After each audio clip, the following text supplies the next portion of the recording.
Our guest today is Sophia Mullins. Sophia spent nearly a decade working and thriving in the high pressure world of investment banking, private equity, and hedge funds. Her life and career took a dramatic turn when she was diagnosed with Hashimoto's disease. Through functional medicine, nutrition, stress management, and lifestyle changes, Sophia regained her health and discovered a passion for helping others navigate wellness in demanding careers.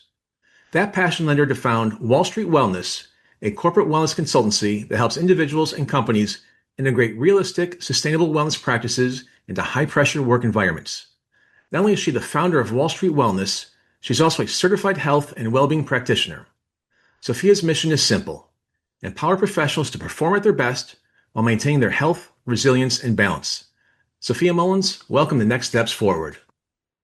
Thank you for having me, Chris, and thank you for that very generous introduction. I'm very excited to be here. No, excited to have you, and thanks for dealing with my tech issues before the show. So I appreciate your patience. Happens to the best and worst of us. It truly does happen to the best of us, so no worries at all. So, Sophia, before we dive into Wall Street Wellness and the work you're doing with companies, I think our audience would really appreciate learning about your personal health journey. You've been very open about living with Hashimoto's disease, which is an autoimmune thyroid condition. Would you start by explaining what Hashimoto's is for listeners who may not be familiar with it and what its symptoms are?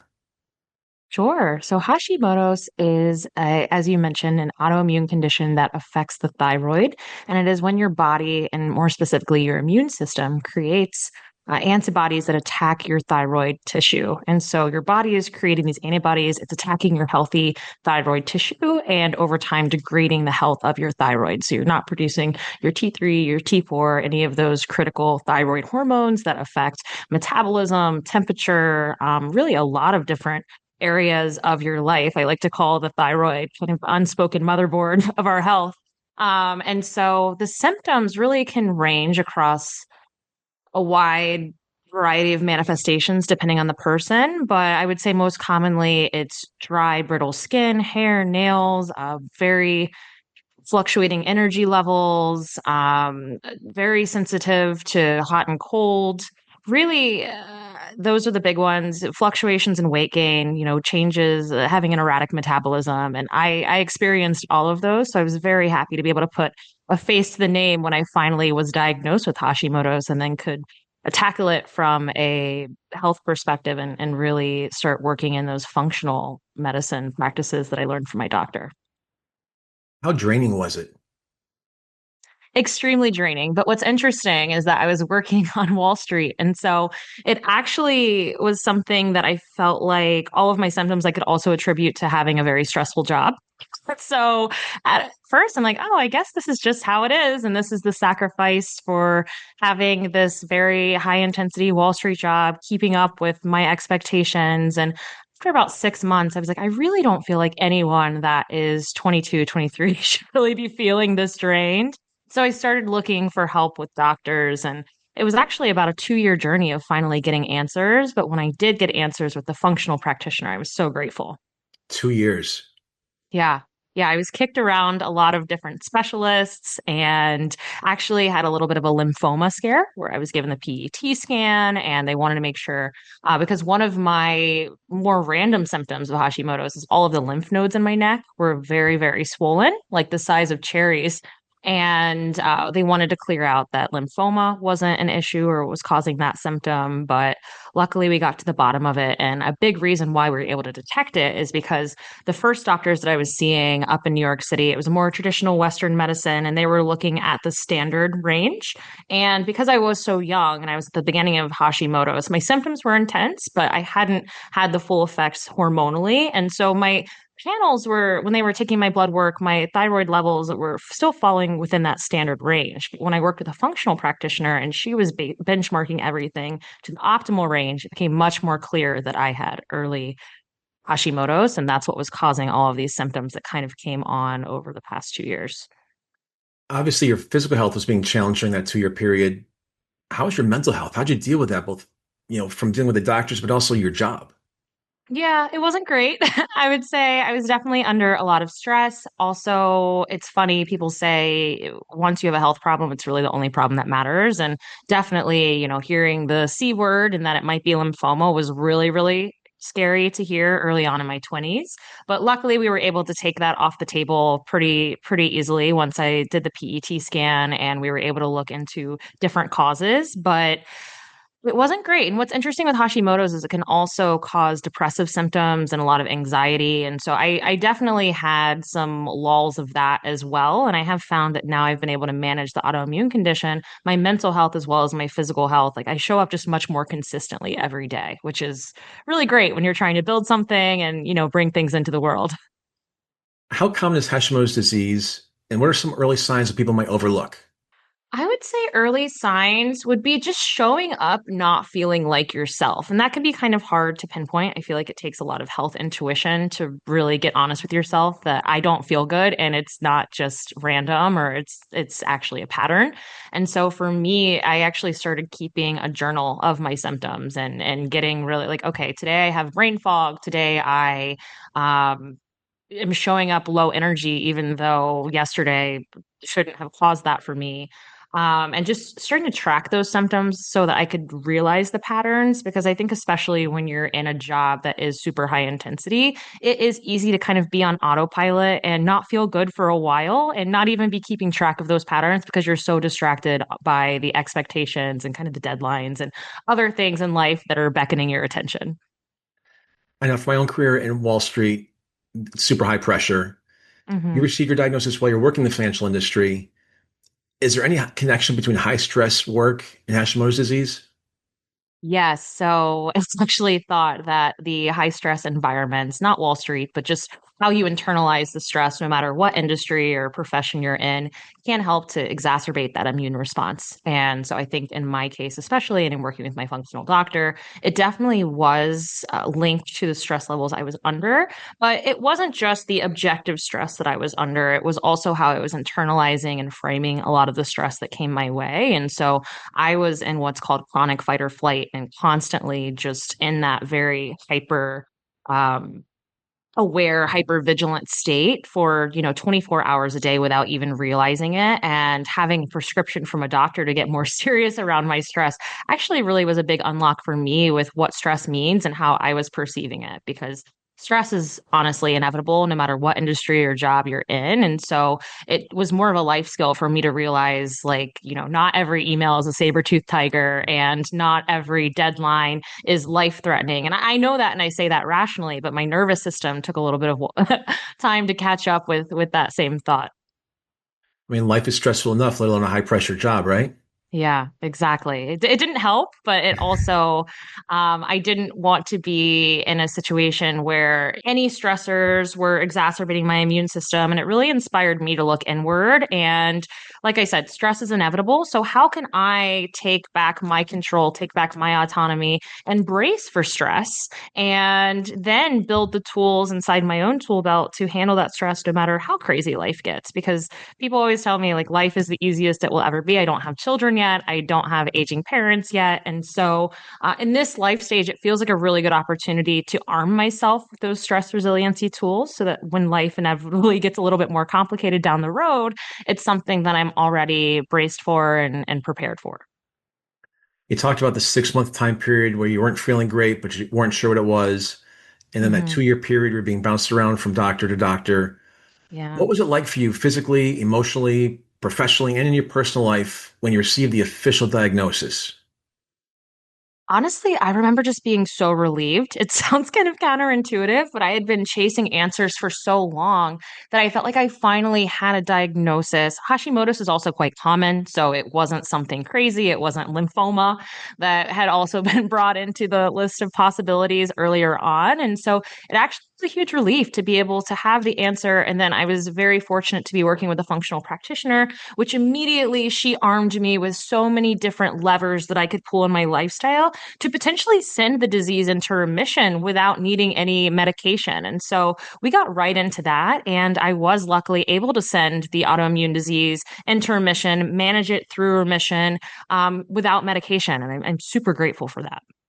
So, no medication, into remission, nothing to do today. Nothing to do today. And now for trying to conceive, that's a kind of another side note. I think I'll probably be put on some sort of thyroid hormone, synthetic thyroid hormone, just because you wouldn't want to have a stress-induced flare while you are with child, because that could cause Of some course. pretty bad outcomes. And so I think for those, that would be my personal preference. But in terms of managing the disease and keeping the antibodies low, that's all been done through lifestyle medicine.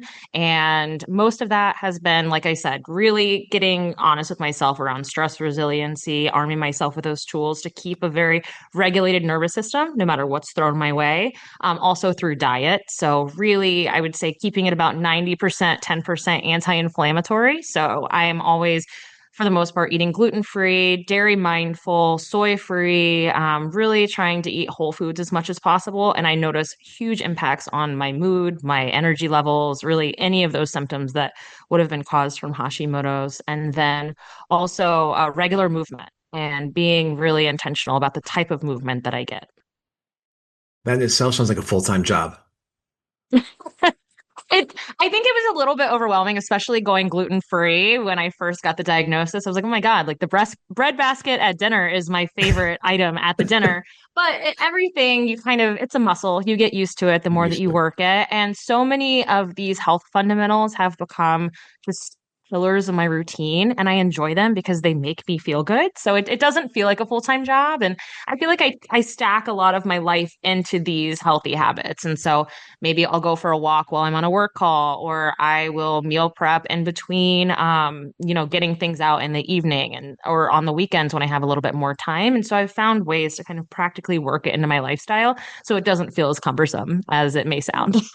So I think I need to talk to you after the show because every Sunday, about a mile down the road, we have a farmer's market with homemade Oh, focaccia and pesto and mozzarella, and that's my Sunday lunch. And so we may have to discuss how to get my muscle memory in shape here. So that we'll talk honestly later sounds on. fabulous. I also think there's such a thing as soul wellness, and I fully believe what you just described is very good for your soul. So, Everything in moderation is what my doctor says. absolutely, I believe in that for sure. What advice would you have for people who are in high stress roles or even someone who might suspect that they have an autoimmune condition themselves? I would recommend everyone at least have a functional practitioner in their back pocket. There are plenty of ways to get a functional practitioner relationship in today's age, but just running a lot of functional panels and blood work, and just having as much data on your body as possible. I like to think of our bodies as Ferraris, right? And if there's a race car, you're constantly getting so much information about how it's running, how it's going around the track. And our bodies are the exact same way. When you're pushing it to the limit mentally in a high intensity role or physically as an athlete, like you really want to have as many data points as you can consistently. So you can tell if anything is off, but you can also tell where things are fluctuating over time because that can also paint a great story. And so, if someone really does want to take their health seriously, they're in a stressful position in life, I think just arming yourself with information first and foremost is the most important step that you can take, and working with a practitioner that can interpret that data with you in a way that maybe catches things a little bit earlier than traditional standard panels and that school of thought. Is it fair to say that your experience with Hashimoto's disease shaped not only your personal health, but your career direction? Or did something else inspire you to start Wall Street Wellness? It absolutely strengthened my conviction and passion for health and wellness. So I actually started Wall Street Wellness as an Instagram account, an online community when I was transitioning from investment banking to private equity. And it was really just to share my personal health journey, balancing a role where I was working 60, 80, 90 hours a week, and also trying to eat well, move my body. And these were things I cared about even before I started going down this path of figuring out that I had Hashimoto's. But it really came to a head when I did get that diagnosis, and I shared very openly with my community that that was happening and how I also tackled after the diagnosis, stress management, really managing burnout in a realistic way, talking about mental health in the context of Wall Street and high intensity roles, and a lot of these conversations that were a little bit more taboo, especially pre COVID. I was vulnerable. I shared online, kind of peeled back that can of worms. And so many conversations were sparked from that, where a lot of people came to me and they were like, thank you so much for saying this or sharing this. I felt this exact same way, but I felt like I was the only one, or I was alone, or I was on an island having these thoughts and these struggles. And so it was really great in deepening my connection with the audience. And I would say, to your point, that initial diagnosis with Hashimoto's and then being able to send it into remission through making those small decisions around the edges of my life, but still working in a pressure cooker environment of Wall Street really opened my eyes and sparked my passion for how much those small changes can move the needle on our quality of life.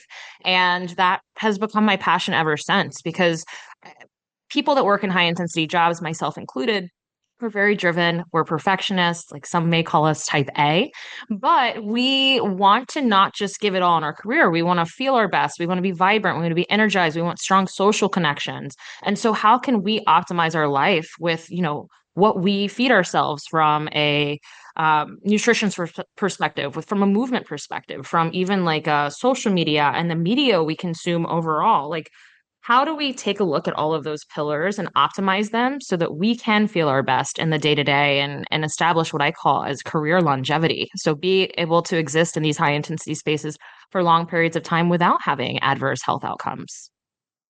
I want to go back to what you said at the very beginning of that segment there.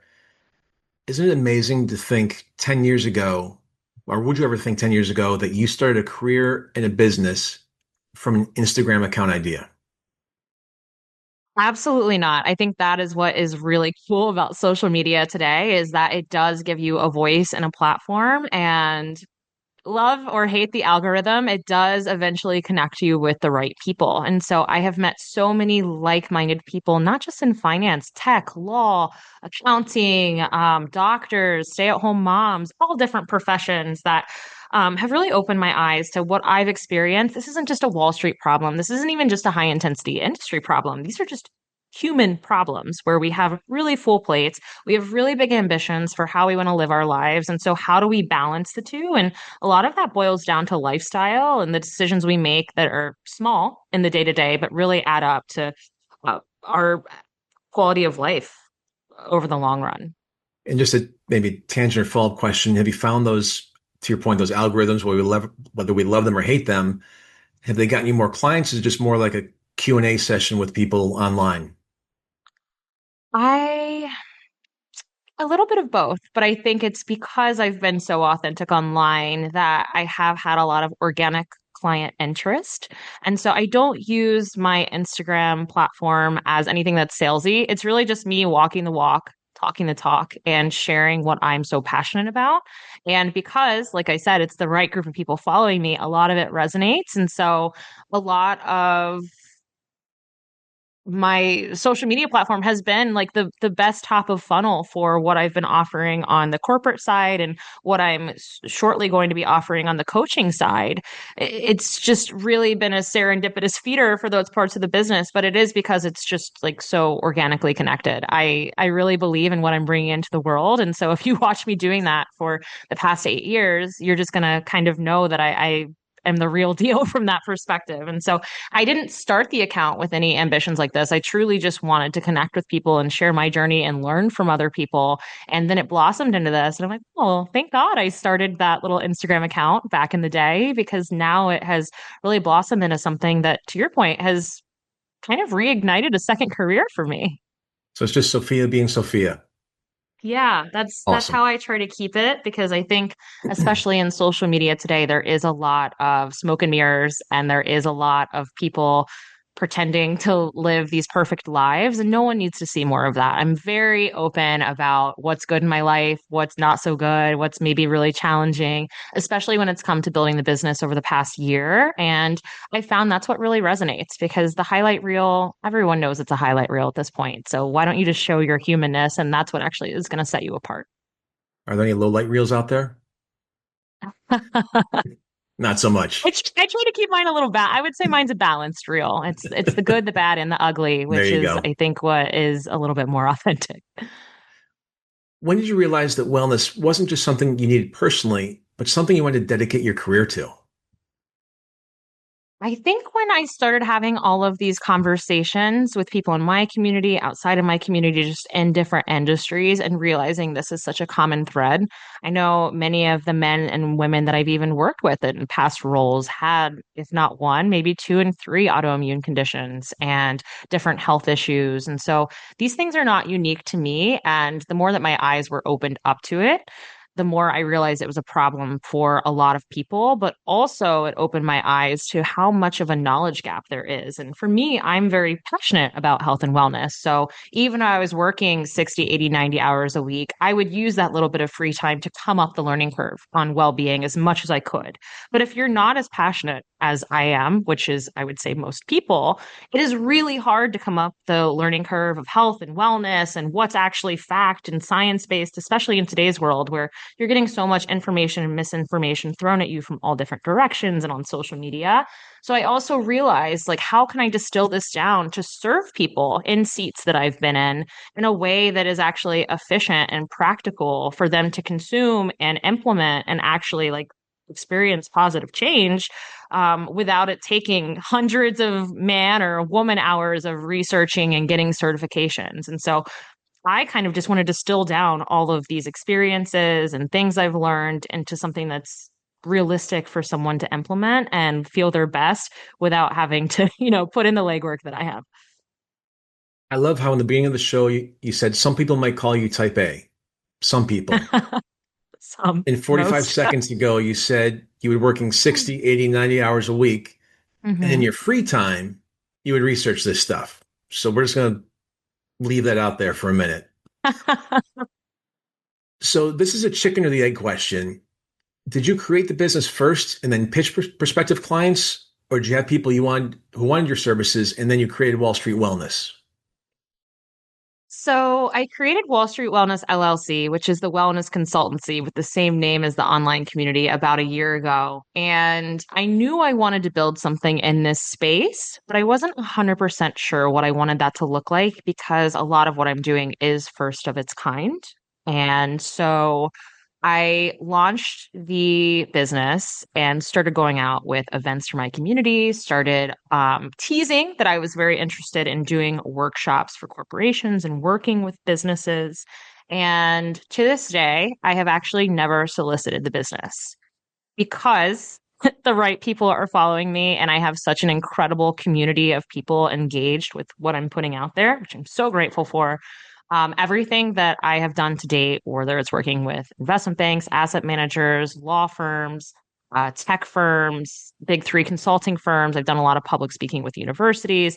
All of that has been inbound and people coming to me through Wall Street Wellness, either the Instagram platform or through what I've posted through Wall Street Wellness LLC on LinkedIn. And I think that really speaks to the power of social media, but also really speaks to the power of building a really strong personal brand where people having that high degree of trust when you launch. Luckily, I had done that kind of unintentionally for 6 years before I launched the business. And it has just been such a serendipitous series of events afterwards where I mean my schedule is through full through the end of 2025 and that's just with people who believe in Wall Street Wellness and want to give it a shot. Well, you just said that you don't solicit business. So let me do what I think I'm pretty good at, and that's solicit business. Where can people find you online? If you'd like to find me online, I would say everything is on my website. So that's wallstreetwellness.com. If you're interested in seeing a little bit more of the wellness lifestyle tips and my entrepreneurship journey after leaving Wall Street, you can find that on Instagram at wallstreetwellness.com. And if you're interested in a little bit more of the, buttoned up Wall Street Wellness LLC updates, you can find that on LinkedIn, either under Sophia Mullins, which is my profile, or the company profile, Wall Street Wellness LLC. And I also have a newsletter on Substack, but all of that can be found on the website. So if you want to just find the all encompassing source, I would go there and everything's linked. Full and fair disclosure, that was me soliciting, not Sophia. So I'll put that disclaimer out there for all our viewers and listeners and keep her 100% clean of the solicitation or no solicitation clause. That actually still counts as an inbound. So There you go. Perfect. thank you. Perfect. So, Sophia, what was the hardest part about leaving a high powered a high energy finance job and all it would have offered for years to create Wall Street wellness? Walking away from the stability was not easy. I had been there for a while. I knew what I was doing. There was a lot of muscle memory and challenge, and just I was very intellectually stimulated by what I was doing, but also the stability financially. There were just a lot of really good aspects of the job. I really liked who I worked with, some of my closest friends at the time. And so I always say that having a calling is a blessing and a curse because once you figure out your calling, it feels like this relief and like, oh, I know what I'm supposed to do in the world. But until you actually realize that calling and start bringing it into the world, it kind of just picks at you and it picks at you and picks at you. And I knew there would never be a perfect time to leave my role in finance, but I also knew if I wanted to build this with as much energy as it deserved, it was not going to be a side hustle Instagram account anymore. And so I made the big decision around this time last year to step away from my role in private equity and jump in. And it had made sense financially at that point. I had lived below my means to kind of create the financial flexibility to build this from a place of creativity. And I think that has paid off a lot because I have been able to do a lot of market testing, do a lot of exploration with clients, a lot of public speaking, and it's been a really fun journey. I'm very glad I made the decision, but because I had that calling and that was kind of just nudging at me, the idea of not answering that call in exchange for years of high pay, but maybe not my passion that I was meant to bring into the world, that started to become pretty scary to me. Have you been able to leverage some of those private equity clients or former colleagues to back you at all? I have. So for my community events where I do networking events and different activations with cool wellness brands, and those are more recreational events where I just like getting like-minded people in the industry together. I have a lot of ex-colleagues that like to attend those, and I've also had a lot of ex-colleagues that believe in what I'm building, and so they've facilitated introductions and introduced me where it felt organic to maybe establish a partnership. So I'm very grateful for that. And past roles I've had, it's funny, like some places have even called me like the pseudo chief wellness officer because they would stop by my office and ask any wellness questions or how they should be maybe meal prepping and things like that. And so it's been a big part of my professional brand, even before I was vocal about Wall Street wellness as a community in some of my past roles. So I think it's just such a big part of who I am today that it shines through regardless of what my full-time role is. Well, let me give you some unsolicited advice because that's always Please. free. Uh, as someone who's a few decades older than you from the industry, the older you get, the smaller Wall Street gets. So just keep your friends close, keep in contact with them. You never know who you're going to meet down the road and they help out some way. And so it's happened to me a dozen times and always help when you can. And so it's just the world we live in today. And so good people take care of good people. I love to hear that. And I couldn't agree more. Like I said, like without the Wall Street wellness community and a lot of the people in that community are on Wall Street or tangential to Wall Street, they've been so helpful, so supportive, and really just want to help this movement grow. And I couldn't have done it without them. So my network, I give them all the credit because I'm just the vessel. You've kind of answered the next question, so I'm going to maybe cut up a little bit. So you've had a lot of support, but did you face any skepticism? Absolutely. I think when I first left my job in private equity, a lot of people were like, wait, you're doing what? And I think especially because I was figuring out the vision as I went and kind of jumped off. I'm like, oh, I'll figure it out when I get there. Um, there was a lot of skepticism. I would say the pipeline from private equity to full-time wellness consultant and wellness practitioner is pretty thin. And so it's not a very traditional path. And also, the industries can sometimes be seen as like opposing forces. And so I'm trying to bridge that gap with the work that I'm doing. And I think now that it has luckily gotten so much momentum over the past year, people that were skeptics are much more believers. And some people have actually come to me and said that, which I respect. I mean, I would probably have some questions too if someone was jumping off and doing something so radical, but that's entrepreneurship in a nutshell. You have to believe in yourself before anyone else does and keep hitting the pavement, believing in yourself, selling in yourself, and then once it works, people start to catch on. A very good friend of mine is a senior executive at JP Morgan, and they're just moving into their new building on Park Avenue. And Yeah. everyone in the industry knows that Jamie Dimon's been beating the drum that if you want to get paid like Wall Street, you got to work on Wall Street. And so sent me this picture of this gorgeous new gym they built that's overlooking the Chrysler Building and the Empire State Building. I mean, it is gorgeous, state of the art. Yeah. But when some people hear the term corporate wellness, they think of gym memberships like at JP Morgan or the fruit bowls in the break room. What exactly is a corporate wellness consultancy, and how is what you do different from those surface level perks? Yeah, so I actually try to facilitate programming that gets people thinking about how they can apply well-being into their own unique life and really arming themselves with tools that are a little bit more intangible versus I think a lot of these wellness perks that you're referring to, whether it's the yoga class in the break room or the gym access on the 15th floor, like all of that is wonderful and well-intentioned.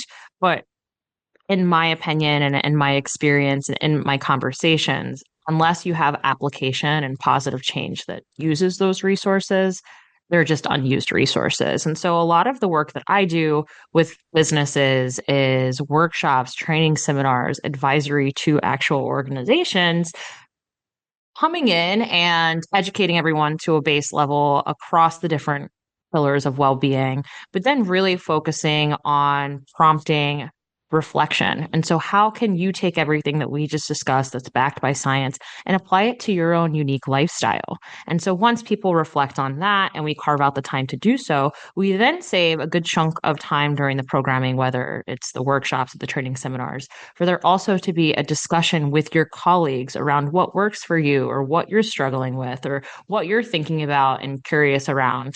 And it's really interesting when you start to create the space for people to talk about well-being, which doesn't organically come up on the desk, especially on a trading desk or an investment banking floor very often. It's really magical how much people light up and they get so energized to talk about these things.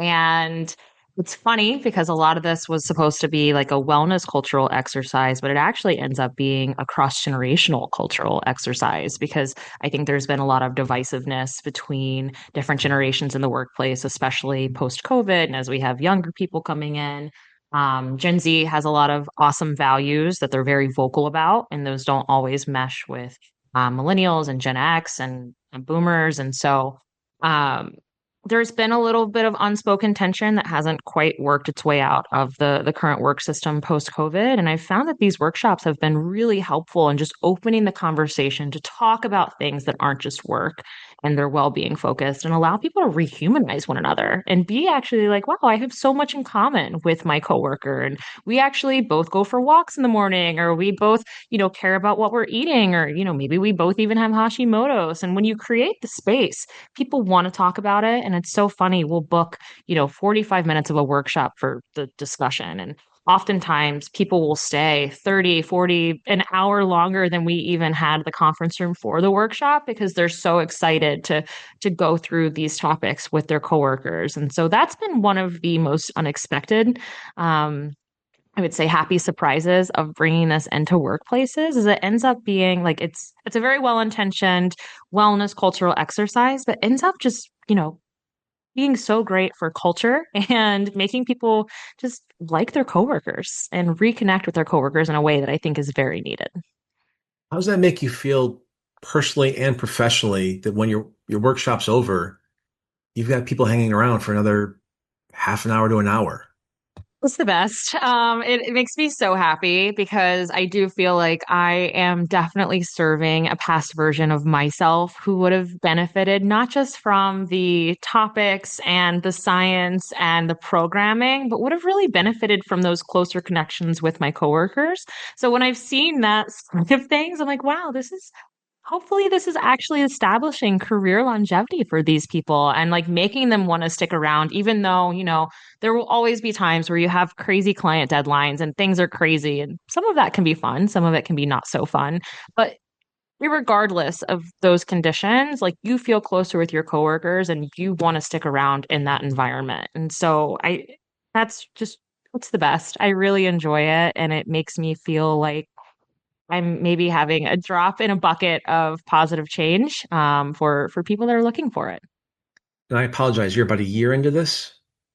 I'm a year into Wall Street Wellness LLC. The Instagram account, which is where it all started, About 8 and the years? online community was about 7 years. Yeah. Okay. And Wall Street Wellness LLC, which is the LLC and the wellness consultancy I launched when I left my role in private equity, is a year old actually this week. So yeah, So it's happy anniversary, or happy birthday, I should say. thank you. Yeah, it's a little baby, but it's Now, been fun.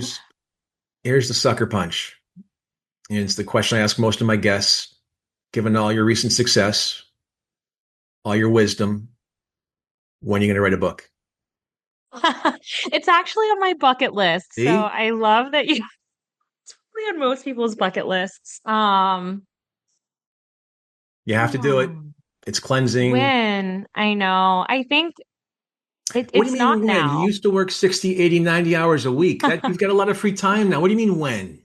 I know. To me, though, writing a book is spiritual and you have to crack yourself open. And so I think when I'm there in my own journey of like personal and self-discovery, I'm very excited to share that and hopefully birth that book into the world. But I'm also excited to share like a little bit more of my upbringing in the book, which is something I don't talk a lot about in social media, but want to weave more of it into I think my messaging over the next few years. So once that story is kind of brought into the world, I think the book would be a lot more cohesive. And so it's definitely something that's the back of my mind, but it's such a beautiful medium to put pen to paper. And I think it's also good. I love reading. And so to bring something into the world in my favorite medium would also be quite special.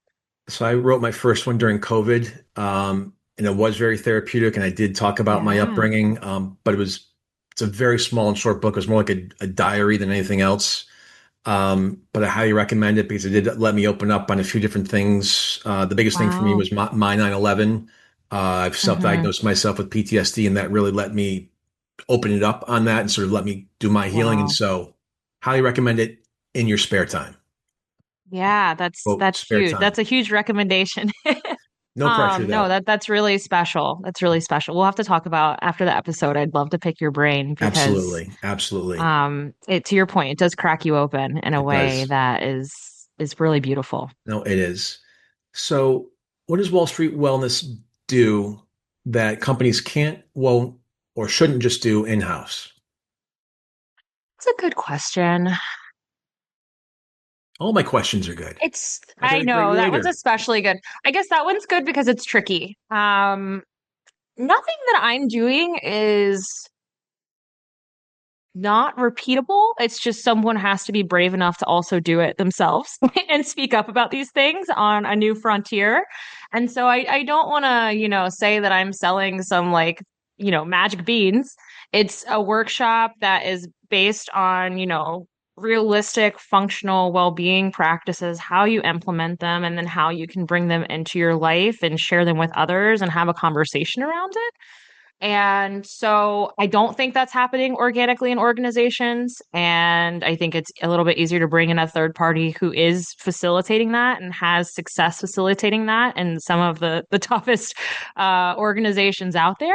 But I also think there's value in bringing in an objective third party. And so some people might not feel as open or, as quote unquote safe to share the things that come up in our workshops if they feel like someone on the inside is facilitating it. And so being that impartial third party that just wants to see people thrive and grow and live their healthiest lives, I think really helps to catalyze those conversations in the first place. Every company in every industry are obviously very different. How Totally. do you go about assessing what a company needs in terms of wellness? We have a lot of conversations before the workshop ever kicks off. And so everything that I build for my clients, whether it's workshops, training, seminars, I'm going to be bringing in group coaching and individual coaching early next year. All of that is completely bespoke to the organization because through my experience of working with a very wide variety of organizations, most under that high intensity umbrella, every company is at a different point in their internal conversation of what is well-being. And so first you have to see that company value in terms of well-being? What does that mean to them? And then how can we supplement that or build upon that or, step into where there already is momentum? And I never claim to know a company's people better than they do. And so I like to go in, do a lot of listening, understand where maybe those pain points are or where there's more curiosity or people have suggested they'd like to see programming. And then we build something custom that will serve them in the way that they want to be served. And so everything's bespoke. And I think that's what's made it so impactful in the early days. What are companies or their employees surprised to learn when they first start to work with you? Another good slash tricky question. I would say how easy it can be. I think in today's social media and the articles you read, everyone is kind of pushing these like major lifestyle changes to completely radically change your health. And when we get into it, it's like actually, it's just a lot of small changes consistently done over time. That's where you're going to move the needle. And that's where you're going to see really positive change. And so when you actually break it down and share that, and I have some really strong anecdotes that I like to bring because everyone loves storytelling. Um, I think how simple these things can be, and especially when, I'm talking to an audience and I'm sharing everything in the context of having had worked in the same pressure cooker environment that they're in. Like, hey, even if it comes to ordering your meal, you're an investment banker and you're ordering your meal on Seamless, prioritizing protein, healthy fats, fiber in your meal will help stabilize your blood sugars, keep you energized, avoid any crashes. And like if you just do that every time you're ordering out, even if you don't have the time to meal prep, you're going to feel better. And so it's these small things where if you can just remember, like, this is how I should think about this in the context of my busy life, you can actually see a lot of change. And it does work and it is practical for someone in these seats. But I think a lot of health and wellness today is packaged up with a bow saying it's all or nothing. And health and wellness isn't all or nothing. It's how can you work it into the context of your life because that's the only way it's going to work. So Shake Shack and Taco Bell aren't going to do it? I mean, if you want to make it your 10% and the other healthy is 90%, go for it.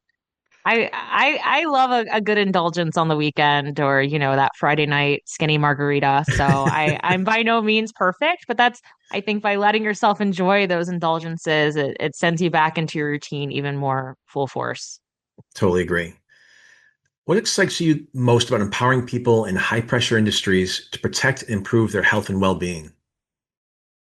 It excites me because I think it really speaks to that version of myself. I've mentioned it a couple times, but it really speaks to that version of myself that was confused and scared and lost. And as I've had a lot of conversations, a lot of people also feel that way when it comes to their health. And it feels like them, like you can either have your success and you can have your career and you can have your, sexy LinkedIn postings, or you can have your health and being able to kind of disassemble that all or nothing mentality and help people through coaching and through this programming understand that they actually can have both. And it might not be perfect every day, but it can be, adjusted accordingly to whatever life is serving you for that day is really, really special. And I think is going to lead to a lot of positive change. It already has. And even the small ways that I've been able to crack open these conversations. And I think it's ultimately going to help a lot of people that are, wondering, can I do this long term? Hopefully establish a dynamic and a good routine that allows them to stay in the industries that they love, but it feels like maybe they don't love them back. I know everybody's different in terms of getting into their routine and making that big transformation, and you went through yours, and everyone's different. How long did it take you to transform from going, you said gluten free was probably one of the hardest, but making that Yeah. adjustment from, having Starbucks and egg bites to getting in that regiment of really solid, healthy eating? So I was eating pretty healthy beforehand. I had started Wall Street Wellness, the Instagram account, before I got the diagnosis, and so I I, love I to was walk. eating what I thought was healthy. Obviously, had to make some pretty big adjustments for gluten free and dairy and a lot of foods that have those proverbial health halos around them that I found out weren't actually that healthy. But I'm a pretty all or nothing person when it comes to like health things, and so we may have mentioned I'm type A couple of times. And so when I found out, like, hey, we're going to see if we can send this disease into remission, with these changes, I told my doctor, I remember point blank, I said, I am willing to make whatever lifestyle change is required, no matter how extreme, to try this. She was like, okay, since you've said that, she put me on this extremely restrictive autoimmune 6 week cleanse to basically like completely restart my immune system, take all my antibodies down to zero. And I think that one was like no nightshades, no gluten, no dairy, no any sugars, like no added sugars. Didn't even matter if they were refined, unrefined. A ton of different it was very strict around seed oils, very strict around the supplements you did, and it was like gut healing and repair because leaky gut can, I'm sure as you know, can also really exacerbate autoimmune issues. And so we just took all of those variables down to zero and then started to play around with like corn doesn't bother me, so we could add that back. But it helped me discover that I have a soy intolerance, which wasn't even really on our radar. And so we jumped in very extreme. And then I was able to keep it in remission while also working back in things that were a little bit more practical for the day to day. Because by the end of that 6 week cleanse, I was kind of sad. I felt like all of my favorite foods had been taken from me, and I am a very much a food is joy person. So it was extreme, but I think it kind of just like restarted my engine a little bit, and um, it was very, for me, it's very easy to make lifestyle changes if they're motivated by health reasons. If it's motivated by aesthetic reasons or, wanting to be skinny, like that doesn't do it for me the way that it sometimes does it for other people. But for me, I'm like, oh, I'm going to feel energized and I'm not going to have to take medication. I'll do whatever I need to do. And so I think that also probably feeds into my passion for lifestyle medicine and how much, what we put in affects what comes out. In terms of well-being, we seem to know that our mental health is better when we're on top of physical health. But what's Mhm. the actual connection between physical health, mental health, well-being, and resilience? I think it really boils down to do you feel safe? And I talk with a lot of my clients around mental safety all the time. And how do we establish mental safety? And I think that goes hand in hand with stress resiliency and bracing for the unknown, bracing for the hard things that were inevitably going to be coming down the pike. But do you feel safe in your body, in your environment, at least for most of the day? And for me, that answer was no when I didn't even realize it was a no. And it had been that way for my basically entire life, mid childhood and beyond. And so, really getting honest with myself kind of opened my eyes to unless you feel safe, you can drink green juice or you can have Shake Shack. And it really doesn't matter because, like, your body is so hyper vigilant and so elevated in fight or flight that you are just not operating the way that you need to. You're going to be more anxious. You're going to be more depressive. You're going to be more uh, prone to autoimmune issues because your body is so just in this very elevated, high intensity state where, anything could happen. You're scared for your life. And it's not just me, like chronic fight or flight and staying in consistent fight or flight is very common for people in high intensity industries and people with interesting childhood backgrounds that kind of train them into that state. And it can become normalized. And so peeling back that onion, really asking yourself if you feel safe is I to my, that is just the gateway to health in my opinion. And then once you can kind of rebuild from there, how do I start feeling safe? And so that's oftentimes going to lead to like healthy mental health practices and arming yourself with those, whether it's meditation, breath work, journaling, prayer, therapy, EDMR. Like I've done all of those. And then, once you establish that stable nervous system, then you can actually have the capacity to build healthy habits and to want to take care of yourself because you feel safe and you have that extra mental capacity to then think about, oh, like let me plan ahead and let me meal prep and let me nourish myself. And then it's just this positive flywheel. But if you feel like you're in danger or at your core, you're not safe, all of this other stuff is, not going to move the needle. And it's also going to be a lot harder to implement because your nervous system is so dysregulated. With about 3 minutes left, you've been through daunting health challenges and came out significantly stronger on the other side. You were one of those people who personified resilience, That means type A. What encouragement, what encouragement and advice do you have for someone who's battling their own health challenges right now, and why should they have hope for a better future? Our bodies are built to heal themselves.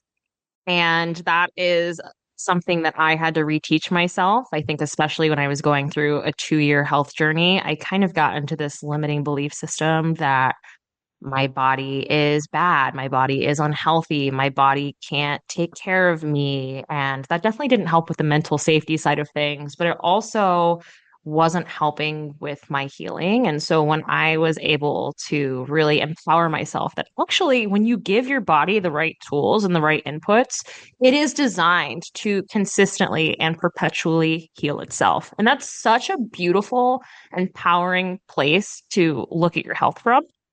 And so now I view, most of my decisions as, is this helping my health? And is this, furthering that healing? And so I give this advice to anyone that maybe isn't feeling their best in their body, isn't feeling energized, is having symptoms that don't quite add up.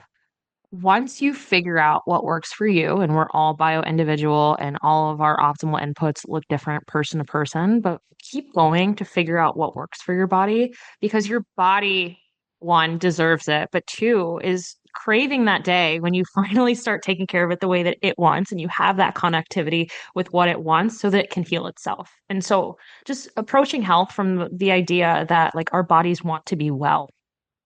Thank you for that. Sophia Mullins, founder of Wall Street Wellness. You can find her at wallstreetwellness.com. Thank you so much for being with us today. I really appreciate your time. Thank you. Thank you for having me, Chris. This was such a pleasure, and I look forward to staying connected. Likewise, it was a lot of fun. And thank you to our audience, which includes people in more than 50 countries, for joining us for another episode of Next Steps Forward. I'm your host, Chris Meek. For more details on upcoming shows and guests, please follow me on Facebook at facebook.com/Chris Meek Public Figure, and then X, formerly known as Twitter, at Chris Meek_USA. We'll be back next Tuesday, same time, same place, with another leader from the world of business, health, literature, public policy, politics, sports, or entertainment. Until then, stay safe and keep taking your next steps forward.